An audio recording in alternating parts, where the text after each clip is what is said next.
کئی دفعہ ایسا ہوتا ہے ہمارے پاس بچے آتے ہیں قرآن حفظ کرنے کے لیے اور بہترین پڑھ رہے ہوتے ہیں، یکدم بگڑ جاتے ہیں، نہیں پڑھنا جی، چھوڑ گئے، 10 15 20 پارے پڑھ کے چھوڑ گئے۔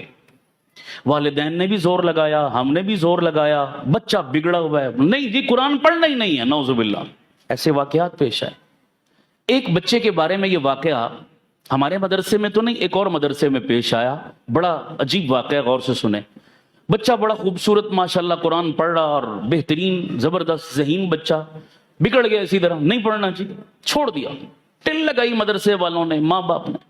اس نے کہا مجھے اسکول داخل کرا دو، کہیں اور بھیج دو، مدرسے میں نے نہیں جانا۔ ایسا بگڑا قرآن سے، یا اللہ ہو گیا اس کو، اتنا قرآن سے دور۔ اس بچے کو پکڑ کر وہ ایک بزرگوں کے پاس، یاد رکھو ایسے مسئلوں کا حل کس کے پاس ہے؟ نہ نانی کے پاس، نہ دادی کے پاس، نہ چاچے کے پاس، نہ تائے کے پاس، کس کے پاس ہے؟ یہ یاد رکھا کرو۔ مشورہ کہیں کا ہوتا ہے، ہم لے کہیں اور سے رہے ہوتے ہیں۔ وہ جی دادے نے کہا تھا ہم نے یہ کر دیا، نانے نے کہا تھا ہم نے وہ کر دیا۔ دادے نانے اس معاملے میں مشورہ آپ کو وہ اتھارٹی نہیں ہے، ان کی لائن نہیں ہے، جس کی لائن ہے اس سے مشورہ لیا کرو۔ تو آؤ ہم سے پوچھو، ہم آپ کو بتائیں، کہیں نہ کہیں ٹیکنیکل فالٹ آ رہا ہوتا ہے۔ اب وہ ایک بزرگوں کے پاس لے گئے، کہا حضرت جی بڑے شوق سے ہم نے داخل کرایا تھا، بڑا پیارا قرآن پڑھ رہا تھا، کئی پارے حفظ بھی کر چکا، پتہ نہیں سمجھ نہیں آئی ہوا کیا ہے، بگڑ گیا۔ وہ پہنچ گئے، ان کی نظر بڑے دور تک جاتی ہے نا اللہ والوں کی۔ انہوں نے کہا بھئی یہ بچہ بازار کی کچھ چیزیں کھاتا ہے؟ انہوں نے کہا جی اور تو نہیں، جب مدرسے سے چھٹی ہوتی ہے گھر آتا ہے نا تو رستے میں کوئی برگر والا، ریڑی والا، تو اس کے برگر اس کو بڑے پسند ہیں، تو یہ روز آتے جاتے وہاں سے برگر کھاتا ہے۔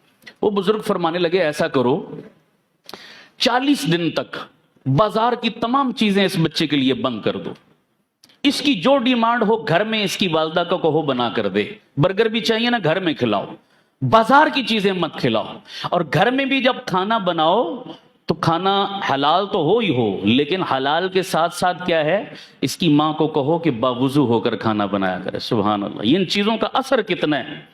باوضو ہو کر کھانا بنایا کرے اور ذکر یا تلاوت کرتے ہوئے کھانا بنایا کرے۔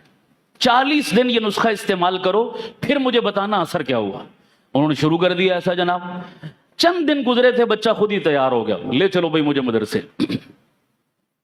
مدرسے لے چلو، خود ہی تیار ہو گیا۔ والدین بڑے خوش ہوئے، گئے ان بزرگوں کے پاس، حضرت جی واقعی آپ کا نسخہ تو بڑا کام کر گیا، اس میں راز کیا تھا؟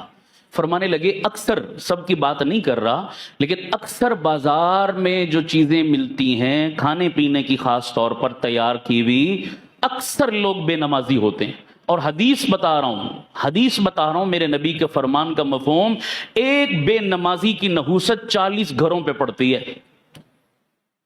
40 گھر کا مطلب پورا محلہ، تو جہاں پورے کا پورا محلہ بے نمازی ہو، اس محلے کی نحوست کا عالم کیا ہوگا، آپ اندازہ لگائیں۔ اب یہ نحوست ہوتی کیا ہے، اس کے آفٹر شاکس کیا ہوتے ہیں، یہ ایک الگ موضوع ہے، پھر کبھی بتاؤں گا کہ کتنی خطرناک چیز ہے یہ۔ ایک بے نمازی پورے محلے کو لپیٹ میں لیے ہوئے ہیں، تو خود اس کے اپنے وجود میں کتنی نحوست ہوگی۔ انہی نحوست والے ہاتھوں سے اس نے برگر بنائے، کھانا بنایا، سالن بنایا، روٹی بنائی، جو بھی، تو بتائیے وہ جو کھا رہا ہے کیا نحوست اس کے اندر نہیں جا رہی؟ اب نحوست جس کے اندر گئی اس کا اعمال میں دل لگے گا، تلاوت میں دل لگے گا، نماز میں دل لگے گا؟ کبھی بھی نہیں۔ وہ فرما رہے تھے کہ یہ وجہ تھی جس وجہ سے بچہ بگڑا ہوا تھا اور نہیں اس طرف آ رہا تھا، میں نے آپ کو یہ نسخہ بتایا، وہ کام کر گیا۔ لہذا اس قسم کے کھانے، تو سوچو بے نمازی ہاتھوں کا کھانا کھا کر بندہ قرآن سے دور ہو گیا، تو جو بندہ کھائی حرام رہا ہے وہ قرآن پڑھے گا؟ جو اپنے بچوں کو حرام کھلا رہا ہے اس کے بچے قرآن پڑھیں گے، اس کے بچے نماز پڑھیں گے، اس کے بچے دین پر چلیں گے، نیک ہوں گے؟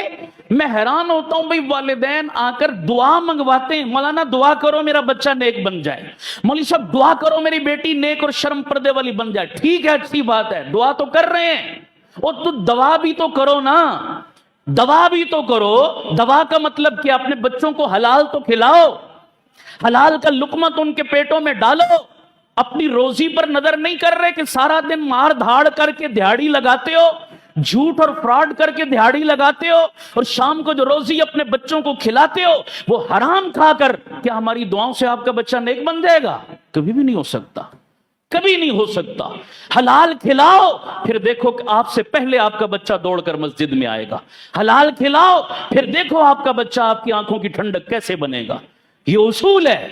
ہم لوگ اس طرف توجہ نہیں کرتے کہ ہماری آمدن آ کیسے رہی ہے. پھونک پھونک کر قدم رکھو یارو, یہ بڑا نازک دور ہے, بڑا نازک دور ہے. جب پیسہ آ رہا ہوتا ہے نا دونوں ہاتھوں سے, پھر اچھے اچھے دینداروں کو حلال حرام کی تمیز پھر مٹ جاتی ہے. کہتے ہیں دیہڑی لگاؤ, بس دیہڑی لگاؤ. اس وقت تو دونوں ہاتھوں سے دیہڑیاں لگا لیتے ہو, لیکن پھر جب اس کے آفٹر شاکس آتے ہیں پھر سر پیٹتے ہو, پھر رونا روتے ہو, پھر وظیفے پوچھتے ہو کہ یہ کیا ہو گیا, وہ کیا ہو گیا. اس کی بنیاد یہ بھی ہے ایک, اللہ تعالی ہمیں خود بھی اپنی اولادوں کو بھی حلال کا لقمہ دینے کی توفیق عطا فرمائے.